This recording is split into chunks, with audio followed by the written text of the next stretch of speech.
Good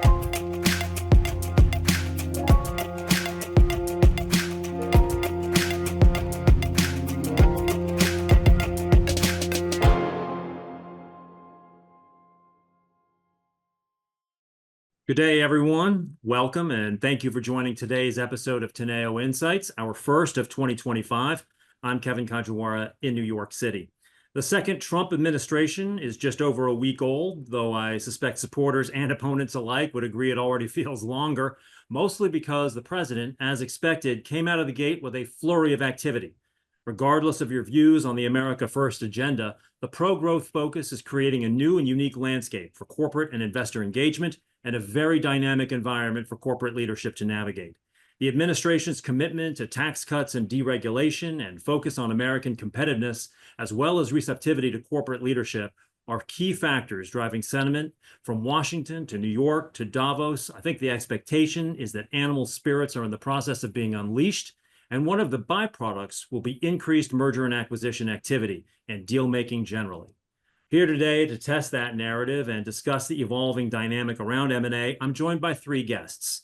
Makan Delrahim is the former Assistant Attorney General in charge of the U.S. Department of Justice's Antitrust Division in the first Trump administration. He also served in the Antitrust Division of the DOJ during the George W. Bush presidency. Today, he's a partner at the law firm Latham Watkins, advising on M&A, among other endeavors. He's also an adjunct professor or adjunct lecturer in law at the University of Pennsylvania, teaching the course M&A Transactions and the Role of Governments. I'm also joined by Lauren Thomas, the lead reporter on M&A and shareholder activism at the Wall Street Journal. Earlier, she was with CNBC. And I'm joined by my colleague, Stephen Cohen, a senior managing director at Teneo and co-head of the firm's Transactions and Strategic Situations Group. So Megan and Lauren and Steve, thank all of you for joining me today. It's an important moment. And maybe, as I laid out there in the introduction, this combination of pro-growth policies, looser regulation and a benign tax environment sort of unleashing these animal spirits for M&A. I guess my question, and maybe I'll start with you, Megan, is, do you agree? Is all of that true? How would you sort of define how you're looking at the M&A environment as 2025 and the new Trump administration gets underway? Well, thanks for having me and look forward to this discussion. I think generally there is definitely a lot of exuberance around deal activity. We're seeing that at the firm that has been going on, I'd say, the last at least couple of months in anticipation of the election and since the election. And a lot of that is in anticipation that some of the more activist enforcement and regulatory activities of the previous administration is going to come to an end. I don't think, the Trump administration is not going to be the Ronald Reagan antitrust division. It'll be more of what you're seeing is a recognition that competition and antitrust enforcement is going to be important for innovation, for competition. It'll be a lot more probably the type of enforcement during the time when I was serving in the first administration, which was not, a quiet period in antitrust activity, whether it was M&A enforcement, but it was well within the goalposts of, recognized antitrust enforcement. And so I think you're going to see that, but certainly lots of interest in the business community, both strategic investments as well as financial transactions. So, Lauren, maybe I can ask you the same question. Megan kind of just suggested the amount of activity he's seeing at his firm since the election, but there is a little bit of a vibes versus the numbers disconnect at this. I understand a couple of weeks is a very, very small period of time, but the first 2 weeks of 2025 saw less actually announced deal activity than the first 2 weeks of 2024. Maybe everybody's kind of just waiting. They were waiting for the administration handover and the like. But I mean, what are you hearing and seeing and reporting on now on this front, and what are you anticipating? Definitely. It was interesting. I think typically at the start of the year too, you often see a number of deals get announced, and maybe to some of us reporters, they're not that surprising. These are deals that potentially were being worked on toward the end of the year. And like you said, companies may have taken a beat a pause around the election to kind of wait for that uncertainty. And then you see these deals get wrapped up and they get announced around the start of the year. We saw a handful of sizable healthcare deals also announced around that JP Morgan healthcare conference, which is typical. But I do agree. I think now there's almost this gap in between that flurry of deals, and now it's like, okay, let's wait and see what new deals have been, kind of started up or kickstarted behind the scenes, and could get announced in the coming weeks. I think the one thing that I keep hearing a lot of is this idea that volumes might not necessarily be that much higher ultimately in 2025 versus 2024, but we could finally see the bigger deals, the mega deals, 50, 60, 70, $80 billion plus deals. Those are the ones that I think we've had a harder time getting done and across the finish line, certainly under a Biden administration and when Lina Khan was in that seat.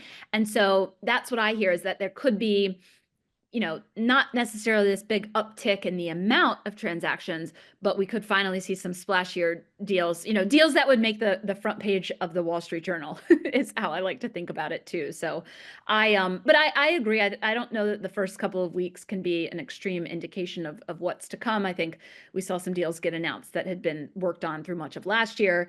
But now it's wait and see what that first big wave will look like of new deals.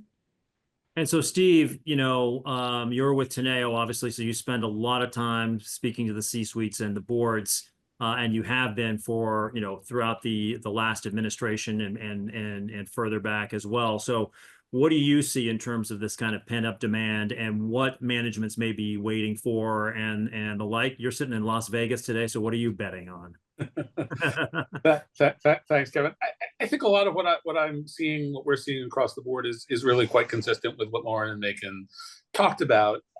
I think there's this wave that has been in the works since the middle of last year in anticipation of this potential administration and change, but not knowing really what it would look like and what it would be. I think as we've gotten from November forward, those conversations have gotten more active. Some of the backlog of things that were probably worked on even longer than Lauren's talking about, but well into the early parts of last year, got announced at the beginning of this year into an environment that felt like it was testing the waters.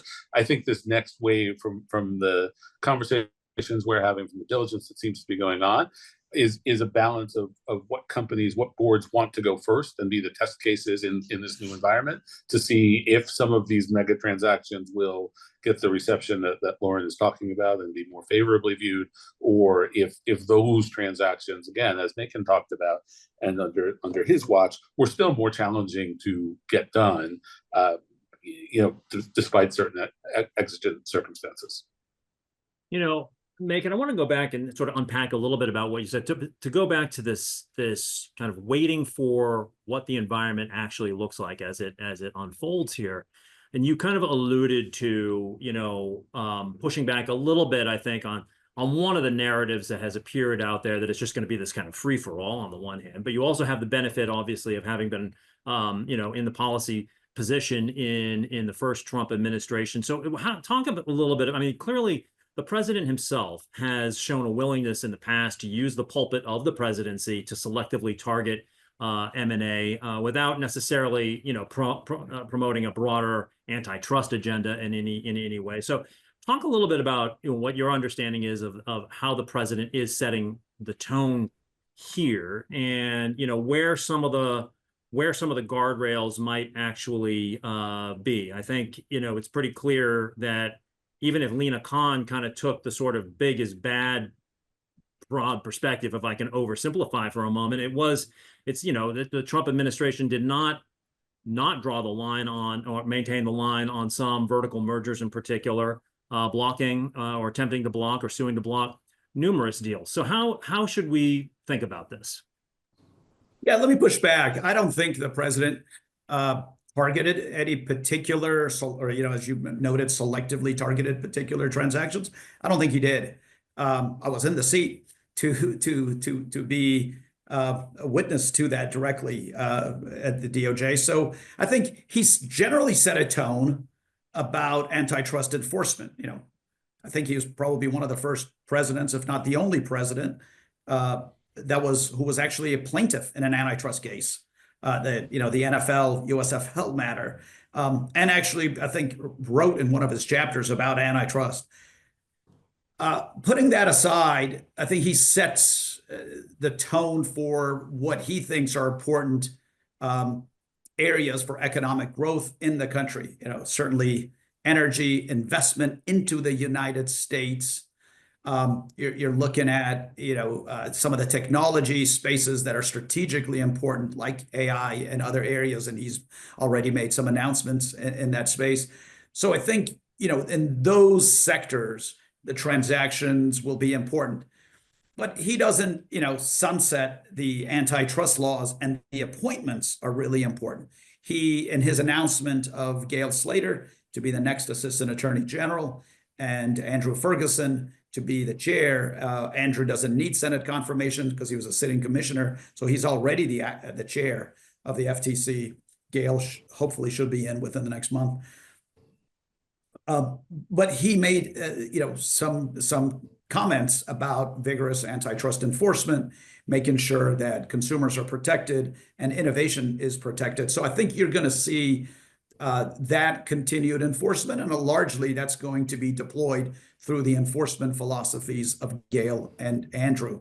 I think that what you have seen is, so-called the big tech, the consumer-facing big tech companies will continue to get the scrutiny like they did in his first administration in the last 4 years, maybe a different type. So I don't think you'll see a case like the Meta within, for example, where, by I think all objective standards, there was a tortured market definition and a case that was brought.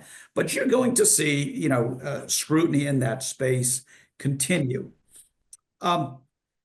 Particular transactions, I mean, if they have national security significance, the CFIUS process and all of that, of course, that comes not so much in antitrust, but CFIUS and Team Telecom and other tools that the government has at its disposal. And certainly the president may very well, express his views and take action based on those authorities. I don't anticipate them getting involved directly on specific mergers on the antitrust side, but certainly through the appointees. And Lauren, can I ask you, given what Makan just said, is that is that kind of what you're hearing and seeing out there as well? I mean, it seemed as if one of the narratives that was out there coming into the administration, while open within the confines of what Makan just talked about to increased M&A, that one area that they might target was, as Makan just pointed out, the big tech platforms. On the other hand, of course, it was not lost on any observer where the leaders of the big tech platforms were sitting at the inauguration the other day in their prime vantage points. And so, did that change the viewpoint on how big tech might be viewed by this administration? What are you hearing out there? Definitely. It's interesting because, yeah, you look at the photos that came of the inauguration and all the CEOs of Alphabet and Meta and Amazon all in the front row.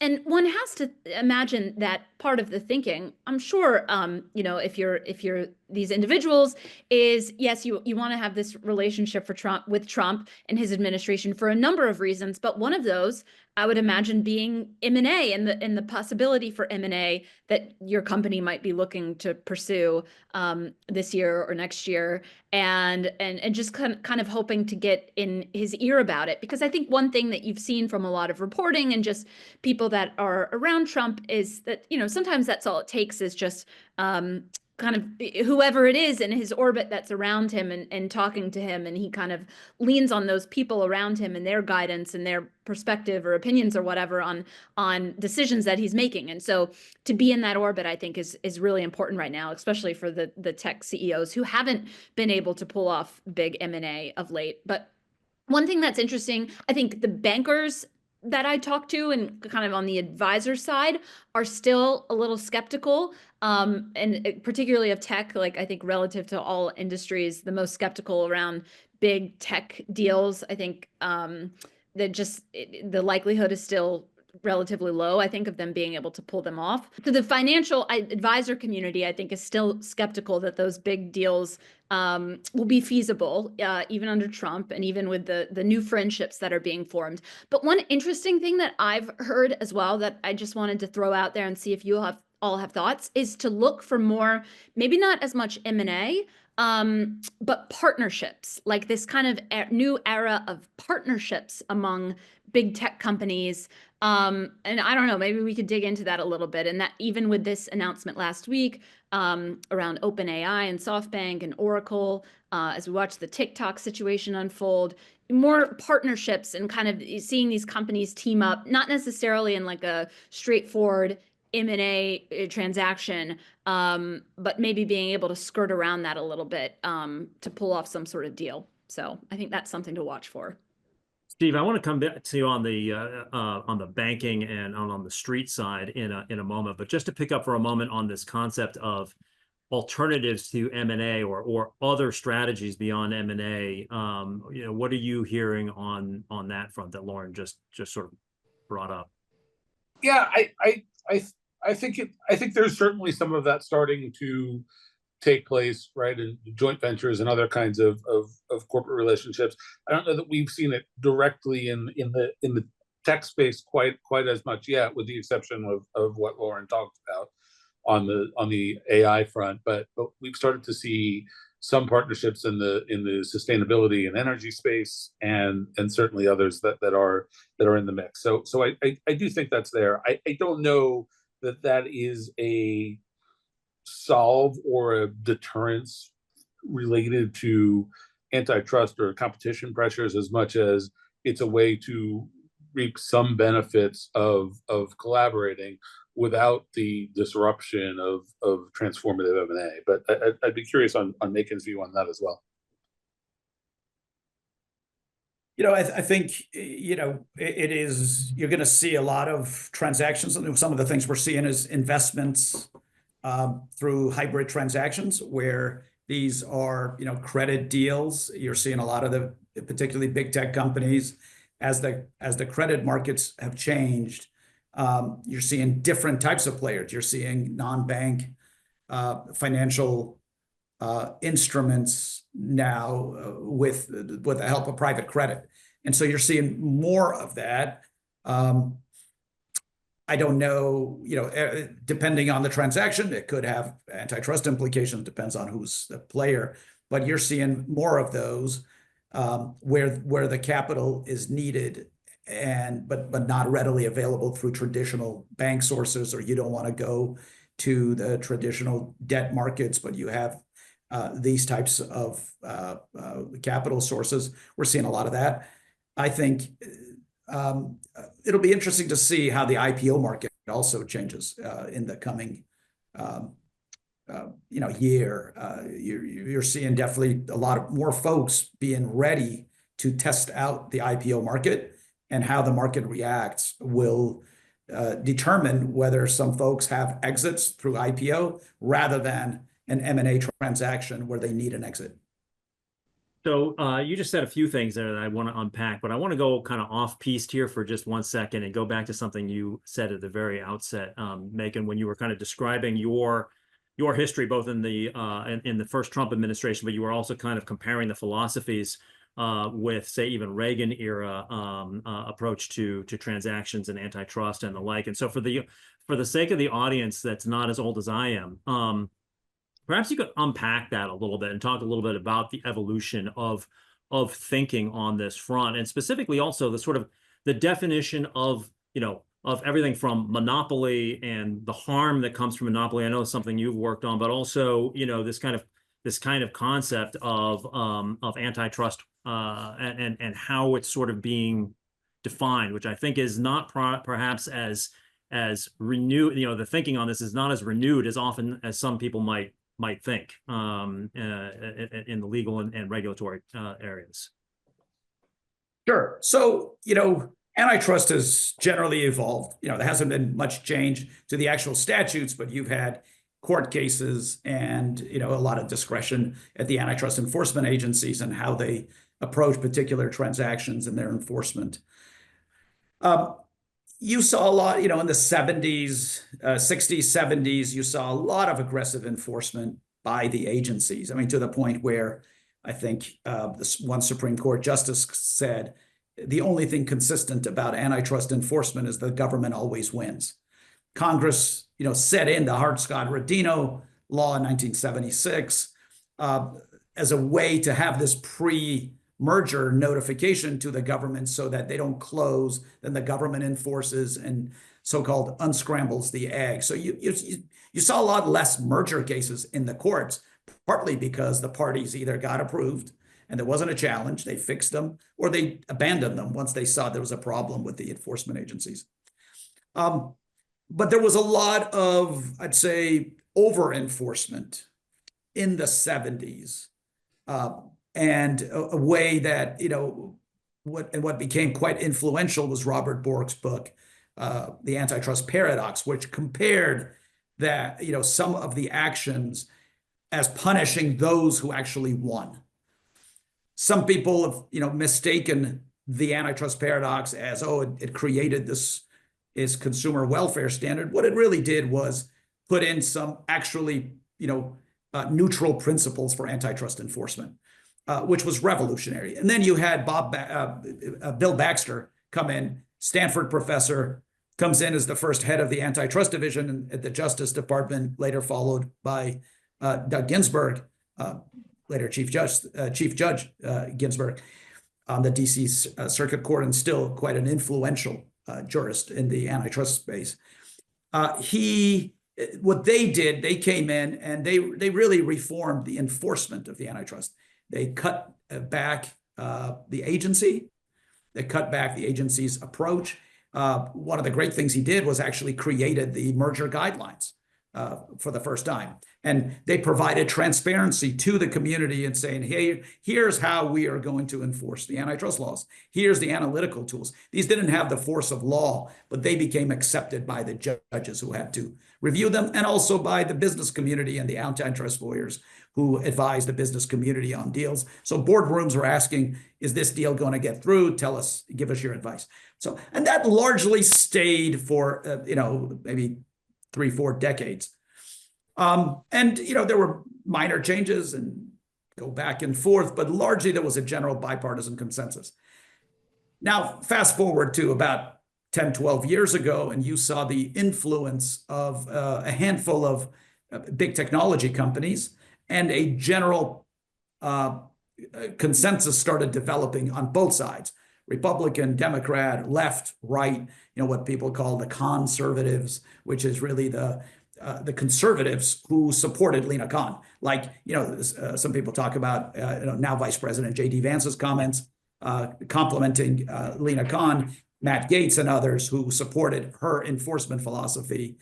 And so you had this, but it was largely focused on the concentration that was developed in a handful of companies, and some of whom took action against certain viewpoints. So the argument was you were using that power by excluding conservative thought, conservative media, access to them, maybe conservative apps on app stores and things like that. And then from the left, it was, hey, you have too much power. And you had the Brandeisian school, Tim Wu, Lina Khan, Jonathan Cantor, and others. So there was this bipartisan agreement about antitrust enforcement that has generally started to creep in, and how that was enforced. We were much more aggressive, as you mentioned. We brought a handful of vertical merger challenges. AT&T, we had enforcement actions and settlements in CVS Aetna and a handful of other transactions. We also brought a case against Visa and Plaid, where there wasn't the traditional market share because Plaid itself wasn't in the marketplace, so you didn't have an overlap. But as the complaint in that case would show, and they ended up abandoning that deal. So there was a lot of, and I also announced a policy that we wouldn't be doing behavioral remedies, but we would do structural remedies, and we certainly did a number of those. And also made a commitment that within we will have a response to every transaction, no matter how complex it was, as far as the division is thinking, within 6 months. And I think It actually came out to be an average of about 5 months for reviews. And so there was an effort to make sure we get out of the way from a regulatory standpoint, where the transaction was either pro-competitive or competitively neutral. And I think there is a general view that in the next administration, in the Biden administration, the last 4 years, the challenge and the process and some of the transactions that even got done, Microsoft Activision is a good example. Boy, it's still being litigated right now. I mean, I think it's still pending a Ninth Circuit opinion.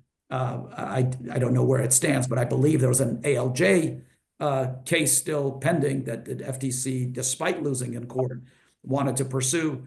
That it took a while for a lot of, and then there's a lot of deals that never got done because you couldn't agree on, the efforts clauses, the hell or high water, or you couldn't agree to give the parties, 2 years to exhaust a litigation process. So there was a lot of those that are now coming back online with the expectation that the process at least will get back to normal. That's really interesting, and I mean it's a fascinating kind of evolution. And I do want to give both Lauren and Stephen an opportunity to weigh in on any of what you just said or what that portends going forward before we kind of go back to the situation that's developing right now. Anything you wanted to add to that, either of you? I just think to follow up on his very last point around deals that, maybe had been worked on, but kind of then the advisors had to take a pause and now they're being brought back to the table. I hear that like almost every day, and it seems really true, but I don't know. It's just this idea of who's going to be the first mover to kind of be the first one out of the gate, the guinea pig, I guess, so to speak. Like, I don't know that we've seen that quite yet. So. Well, and to that point, Steve, earlier you were talking about, some of what you're hearing from C-suites and from boards and the like. But a few moments ago, Lauren also mentioned the street and bankers and the deal makers and advisors. And I know you talked to a lot of them as well. She was sort of speaking more specifically about the prospects of a large tech platform kind of M&A transactions. But more broadly, what are you hearing from the street? I think that advisors, and I'd count myself among them, are eternally optimistic and eternally believe that the turn has come. And I do believe that across the advisor set that we're talking about and to companies as well, there is optimism that the not that the floodgates are going to open and that this is going to be a free-for-all, but a lot of the transactions or prospective transactions that were contemplated and not pursued over the course of the last several years are now there. And I think if I shift a little bit to what those conversations are, again, both with companies and with other advisors like Makan and his colleagues, it is and where we're spending a lot of time thinking is how these transactions, especially the early ones, will get positioned and how companies will tell the stories of where these transactions are pro-growth and pro-American growth, where these stories are pro-competitive, and where these transactions are pro-competitive, and continuing to advance that. So I think, as always has been the case with complex and large M&A, there's a line to walk on how investors want to think about this, right? Synergies and growth and opportunities and the like. And I've been scolded enough times by Makan to know that those are not necessarily the messages to advance when announcing or pursuing a transaction. So I think as much as ever, finding that road, right, and thinking about the administration and the president as a really critically important audience, but certainly not the only one. Certainly knowing that investors and employees and other stakeholders remain important here, and tailoring the way these transactions get announced and talked about for all of these audiences is really front and center to what we're talking about now. Ask a follow-up to that very point, and maybe this is a question for all of you. Does the environment that you're all sort of laying out here, does that impact at all what the balance between, say, hostile and unsolicited bids versus more, agreed announced deals kind of looks like, or does it embolden?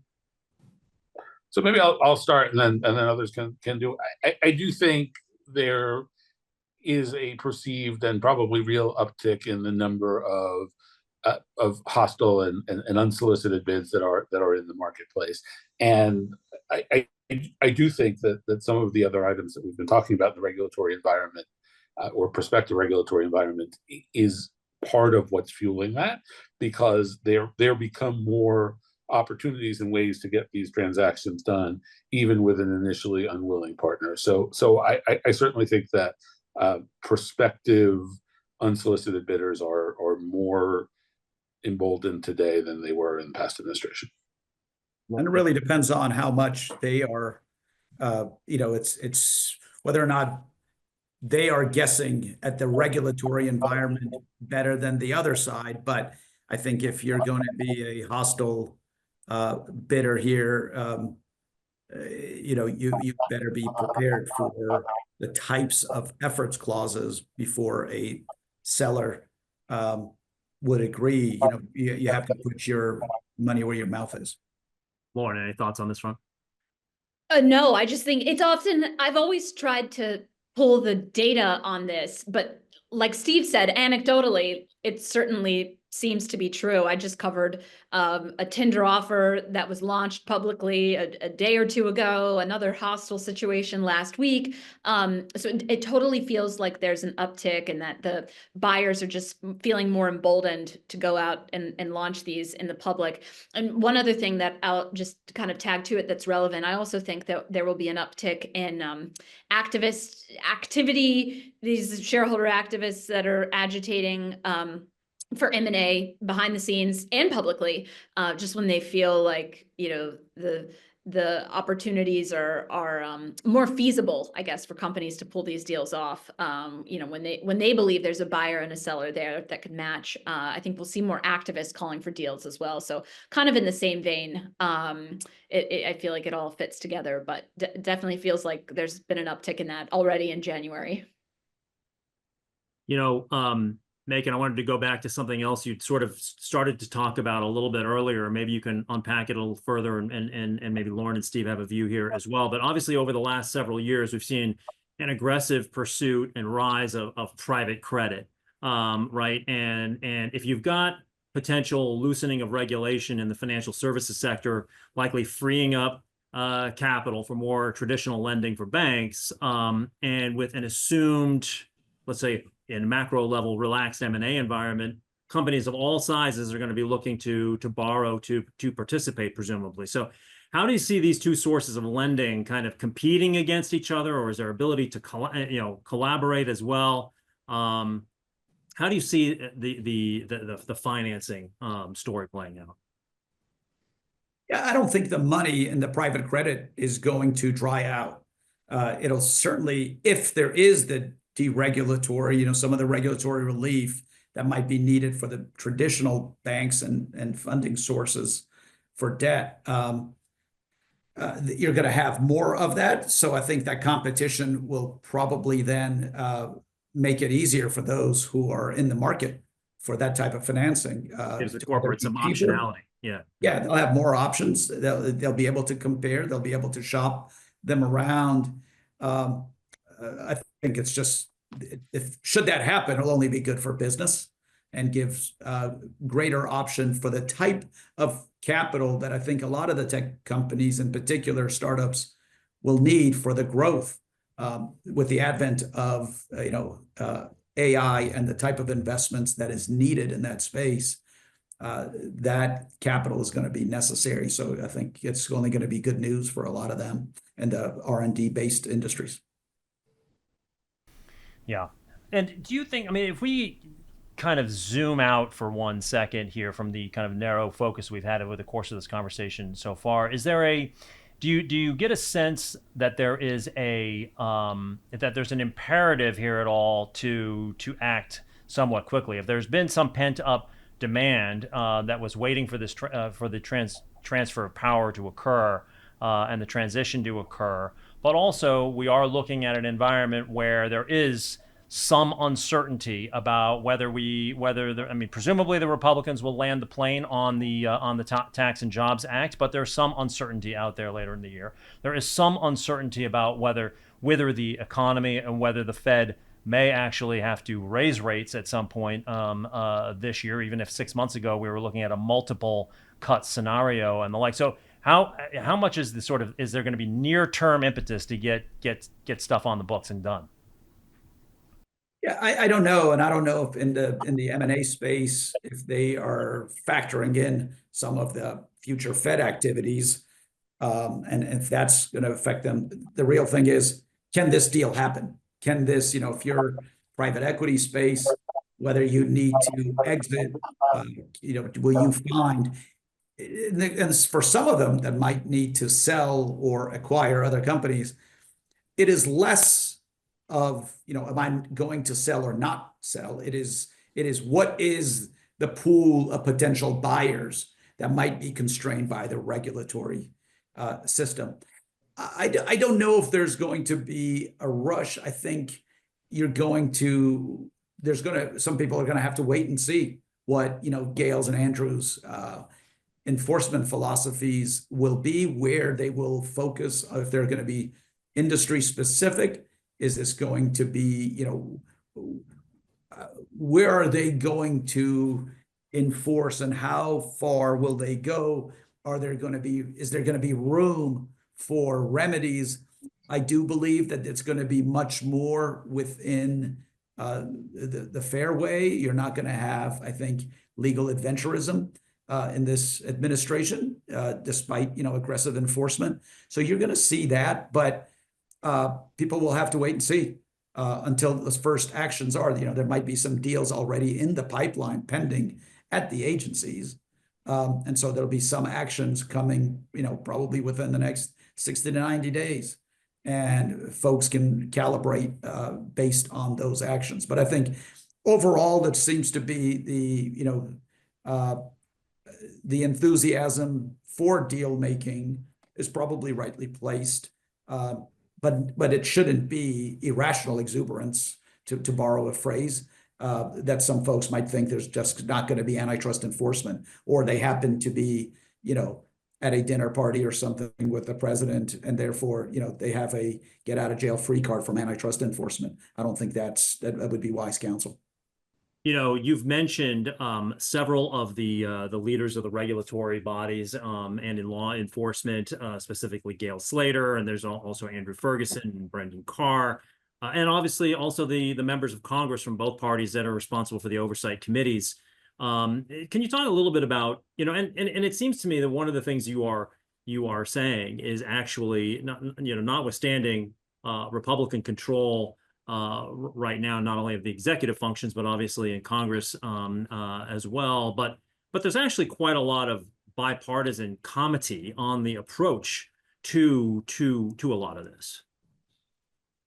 100%. I think, you have, you mentioned the various regulators, but in Congress, you have some incredibly smart members who are doing oversight of this space. Antitrust, somebody recently commented that I'd say in the last 7-8 years, it went from geek to chic.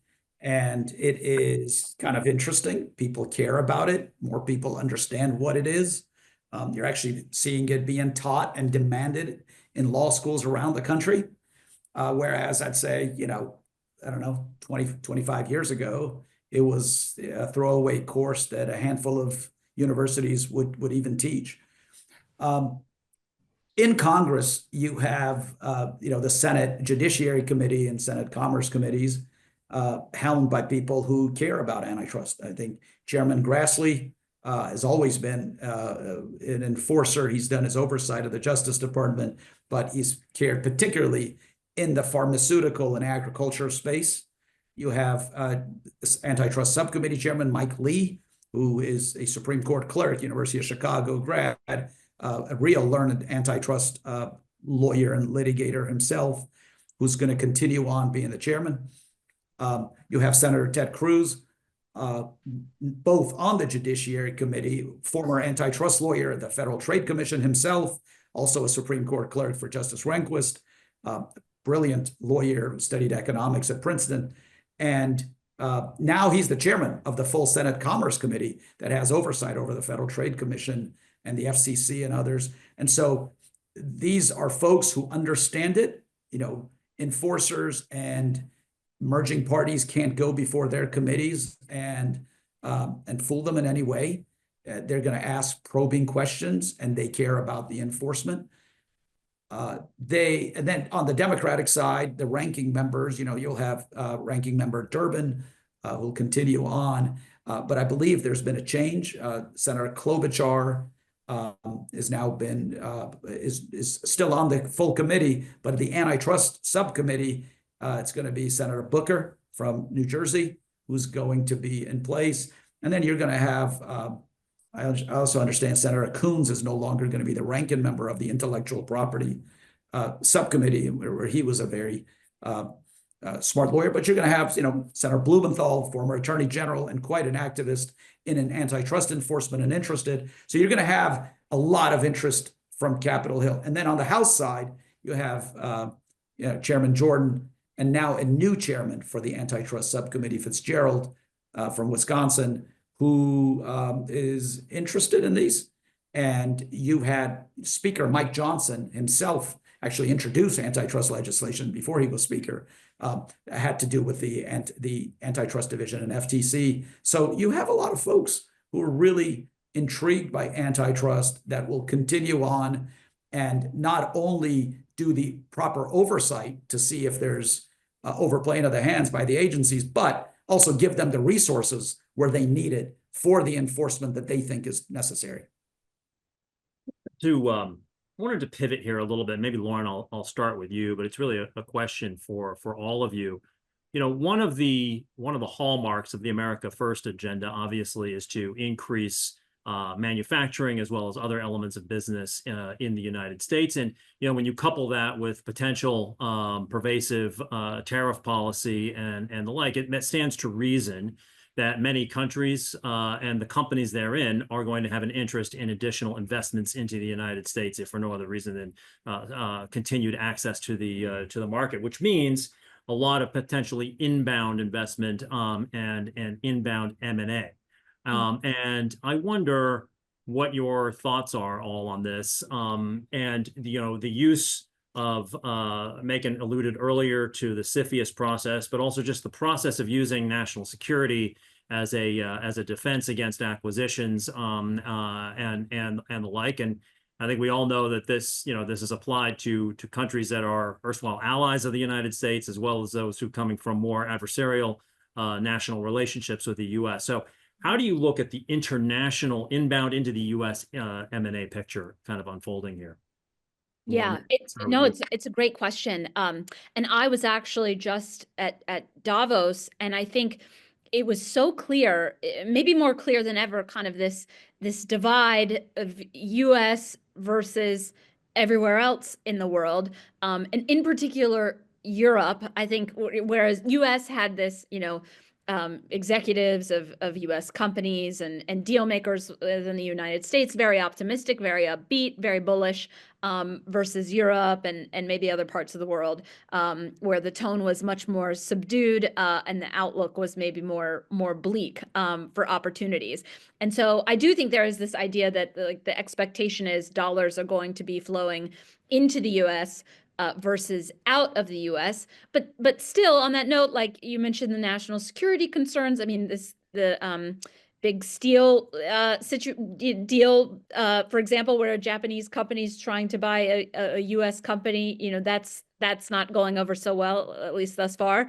So there's still, it's not easy. It may not be so easy to pull off, I guess, is the key thing. But it was interesting. I met a number of private equity executives as well out of Davos, a number of them European, and they actually thought that now could be when everyone else is saying, invest in the US and buy in the US, that they actually thought that there could be more opportunities to go invest in a place like Europe right now. And that's where they were spending more time looking for opportunities in Europe, when maybe you could get things at a discounted valuation. So it's really just, you could play it a number of different ways, but I do think the general assumption is that, dollars are certainly flowing into the US right now, maybe faster than they've ever been.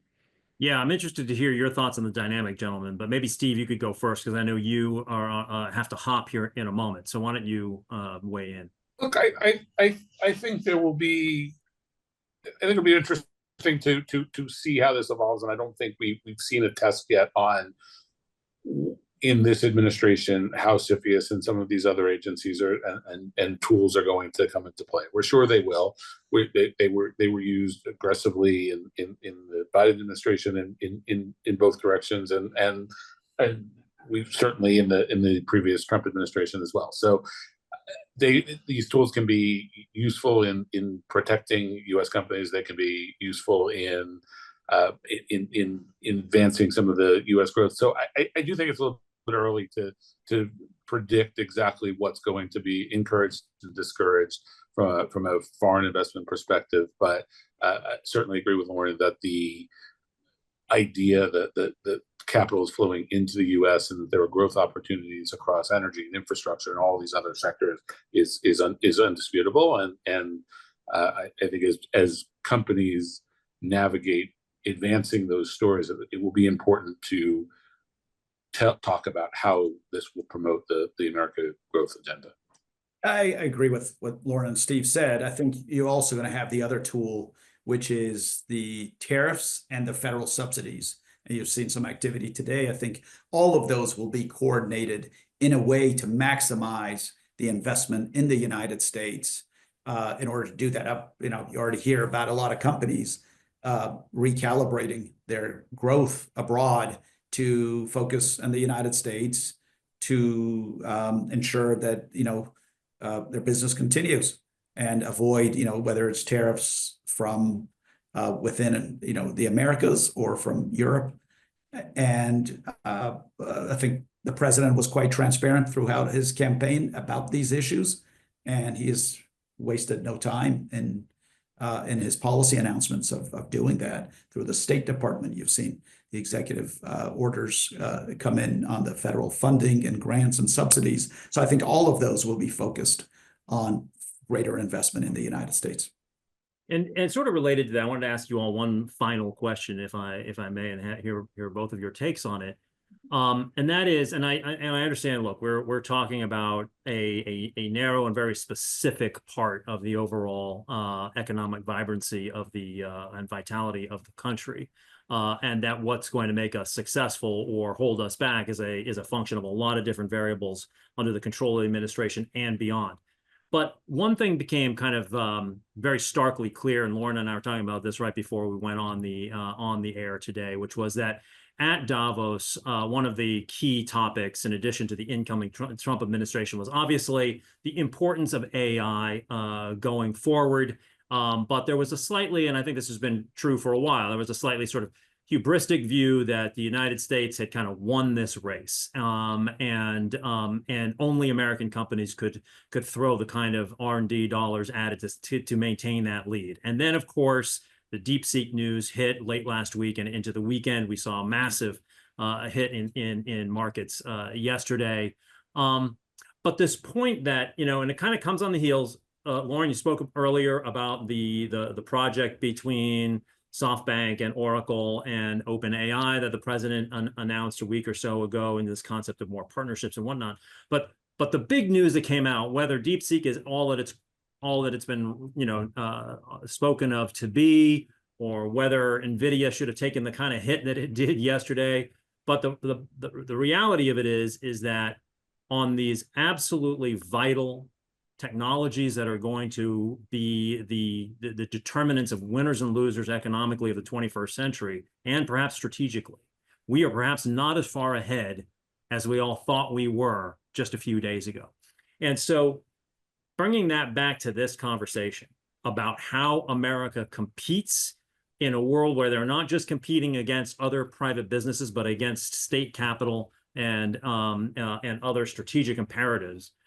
How do you see the tool being used and symbiotically between government and the private sector so that the United States ultimately maintains its lead in these critical technologies like AI, quantum, synthetic biology, drones, hypersonics, space, et cetera, et cetera?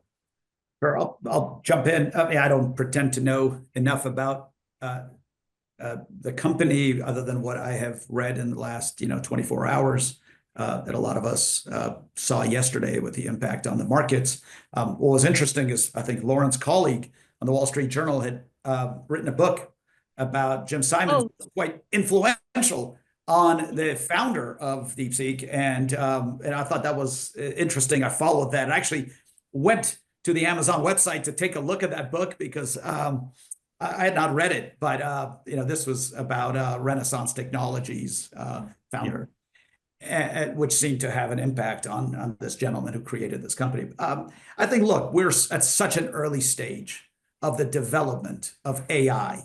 We don't know what the models are.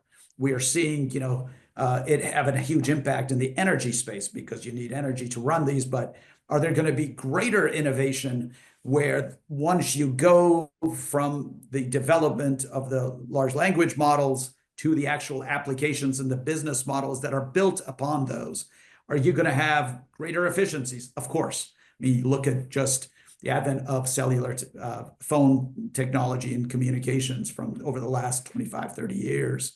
And you had, do you need greater spectrum? Of course, but you also had compression technology and codec that was developed and various technologies by companies like Qualcomm and others that made the ability for us to be on a cell phone and do video streaming possible. That wasn't even possible, 7, 8 years ago. So I think we are at an early stage. We will see how they are. Now, one of the things I did read with some interest was that this company was developed through some kind of a loophole of the export control laws of the United States. And I think those will certainly quickly get attention by, the new folks in the National Security Council and the DOD and others to take a look to see, do we limit those in any way to capture that and ensure the U.S. leadership in the development of these technologies? Or, we will develop and we will learn from what has happened to continue on that. I think the environment we have in the United States, if the policies are in the right place for risk capital, for venture capital, for regulation, for investment, for intellectual property, and the rule of law, we have seen in the last 67 years to lead us in multiple areas of technology to be leaders. And it is my hope that those types of policies get developed to ensure that we continue to be, but that doesn't mean, other countries will not pursue that if it is critical. And I think there's a race for leadership in this space. And I'm sure glad that folks are focused on it in this administration and hoping that those policies will lead to that. Lauren, final word to you. No, I think, well, Malcolm summed that up well. Certainly agree. And I think it's, just going off of this OpenAI, SoftBank, Oracle announcement. I mean, it was an announcement. So let's see, if that announcement translates into action and kind of how that is, how these companies and those dollars actually get put to work. I think that will be really interesting as a journalist to kind of follow over the next couple of years. But obviously it's a nice, step in the right direction, I guess, to see. And to Malcolm's point, it shows that everyone is kind of on the same page in wanting the U.S. to be strong in these areas. But yeah, I think that was a bit, the DeepSeek situation has just been such an interesting, maybe wake up call is one way to put it, because certainly the tone at Davos, as we were saying earlier, was just all about, the U.S. being so far ahead in so many areas, and to then see this come out of nowhere. We'll see, but we'll see. I mean, like Malcolm mentioned, these possible loopholes, how that plays out, and maybe Trump President Trump does get involved in some capacity on this situation. So, I guess it's all to say that as a journalist, there'll be no shortage of stuff to cover in the months ahead. Yes, absolutely. And I mean, it maybe have become an overused term, but Sputnik moment kind of definitely applies when you take $1 trillion of market cap out in one day. Right. This is obviously a dynamic and fluid situation. Watch this space. As Lauren just said, there's going to be a lot of news to come, so we will continue to follow this. But meanwhile, I want to thank Lauren Thomas and Makan Delrahim, and of course, my colleague Steve Cohen as well for joining us today. I learned a lot. Hopefully everyone else did as well. Welcome back to the 2025 season of Teneo Insights. We're glad to be back. Until next time, I'm Kevin Kajiwara in New York. Have a great day.